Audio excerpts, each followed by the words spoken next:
Сәлем достар, сіздермен бірге Қызатарк. Бүгін сіздерге памятты қалай толтырмай, видео галереядан ешесіне өшірмей, қалай настройкадан дұрыстау керектігін айтамын.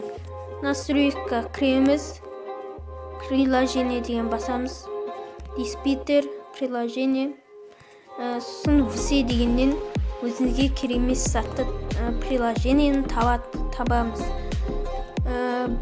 Бұл бірінші способ болған выключить дегенді бассаңыздар өшіресіздер. Обязательно сотканың ішінде приложение болу керек.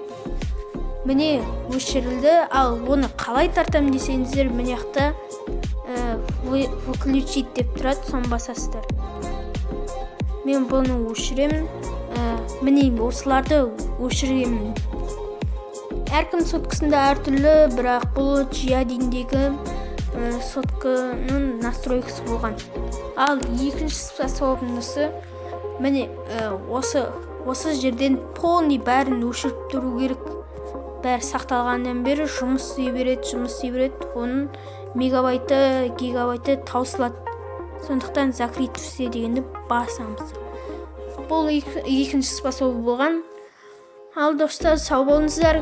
Осы кеңес көмектеріңізге тиіп жатса, лайк басып, комментарияға жақсы пікірлеріңізді жаза кеттіңіздер. Сау болыңыздар.